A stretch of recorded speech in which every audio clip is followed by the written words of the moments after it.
Hey, Scooter time! alright, so if you're just joining us, I'm building this big wheel scooter for Matt using BT or CT200 wheels. I've already got the main frame together, so now what we're going to concentrate on is the handlebars. This isn't going to be a complete build. I'm building just the frame so that I can give it to Matt at Busco and then he can complete it how he wants. Not going to do a whole lot of talking on this one. That being said, let's get after it.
Alright, so what I was doing there was I was measuring about how much material I'm going to need off the forks coming up to extend up into the handlebars. I'm going to do it the same way I did the first scooter, where it comes up, just kind of bends forward just a hair, just to give the rider a little bit more room, and then it'll have a platform for handlebar clamps so you can have adjustable handlebars.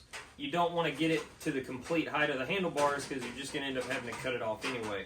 So now I just got to break out the bender. We'll get those two fork tubes or handlebar extensions bent, and then we can work on the hump.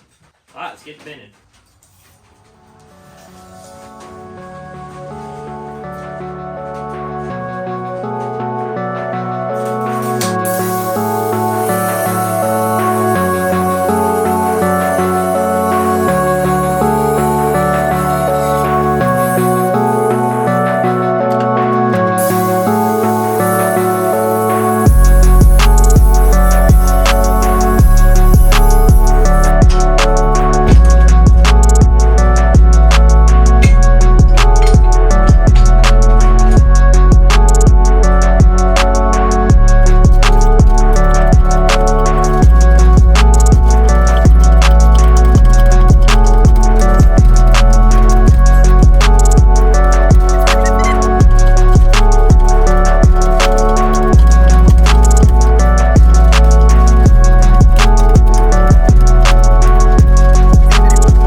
Not too shabby.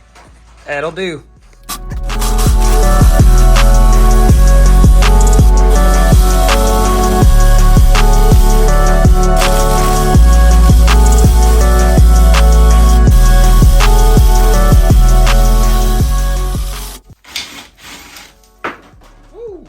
Yeah, that got dangerous fast. So I made two center supports for the tops of the handlebars, but I'm only going to use one. I'll show you what I'm talking about.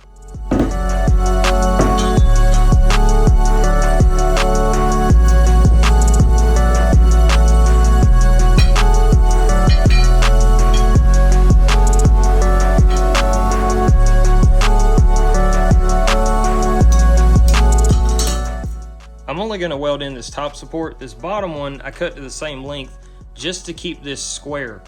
So once I get that tacked in, I'll just knock that one back out and we'll work on getting these bottoms, I guess, chamfered to fit on top of the forks.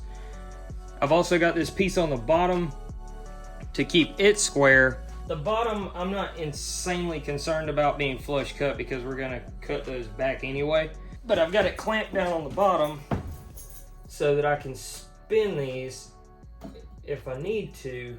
If you don't have some of these clamps, I highly recommend them, just because they make things so much easier.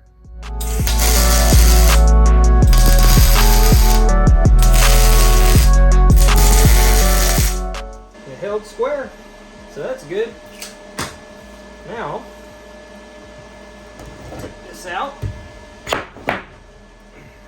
Let's try that again. And this is way easier than trying to hold it in place or use magnets or whatever. You just cut two bars of the exact same length. You cut two support tubes instead of one. Lay it in place and sand it. Good to go. So I'll throw a couple more tacks on here just to make sure it stays in place. Go from there.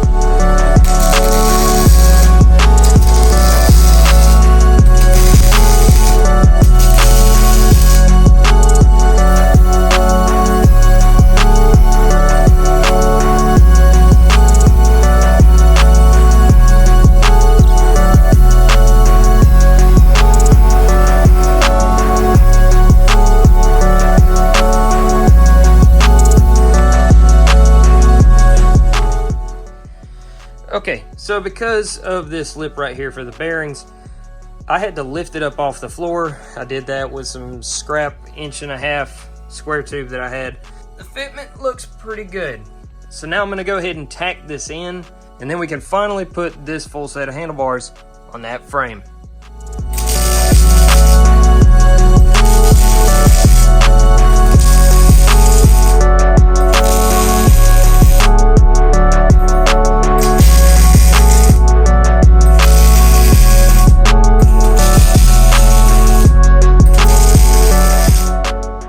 That'll do, pig.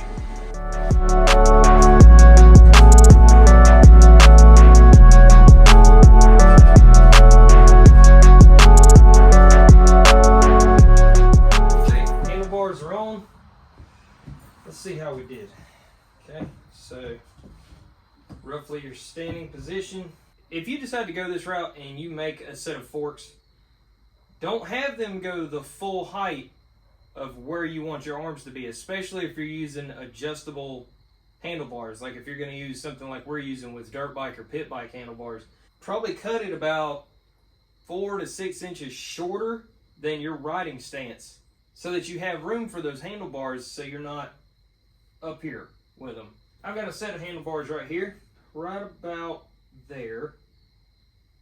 It's perfect. I think this is going to work just dandy. I really hope Matt likes this because, yeah, this is a lot of work. So we'll have a plate going across here with some handlebar clamps. I almost forgot one of the most important pieces of the scooter. I forgot to make Matt's fork hump. It's gonna be a long one.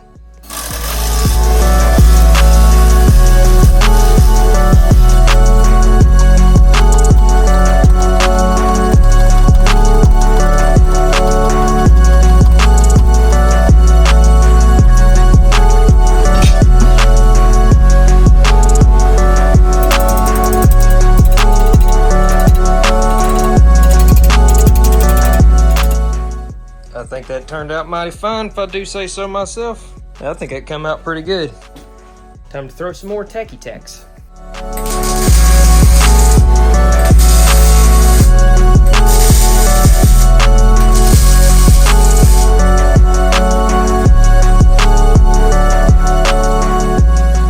Nice. But I have a small issue. Well, it's not really a small issue. It's more poor planning on my part.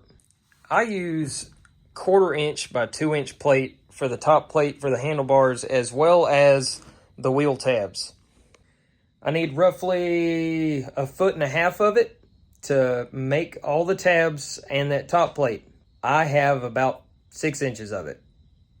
and it is currently 10 o'clock on a Saturday night. They're closed. They're not open on Sundays at the metal yard, so I've got to wait till Monday. But I want to go ahead and get this video out, so I'm going to go ahead and do that. Sorry about that. I wish I'd have planned it a little bit better, but it do be like that sometimes. Besides, I never said I was good at planning anything. The scooter frame is pretty much together. All we're waiting on now is wheel tabs and that top plate for the handlebars, and then all of Matt's stuff that he's going to be throwing on here. I'm not sure if we're actually going to be able to build it at Busco just because of parts and space and plus how dirty everything is. Hopefully you'll at least see my scooter ripping around Busco Beach. I've been going back and forth with a bunch of people. I'm probably going to go up there early Thursday to try and do a little bit of scouting and keep everybody updated on the conditions at Busco before everybody starts showing up. But if I don't see you before then, I'll see you at Busco Beach for Mini Mayhem Fall 2023. Make sure you like and subscribe, and use the links in the description to pick up a t-shirt from MiniBike Apparel, much like this one. And until next time, y'all get up, get out there, and get after it.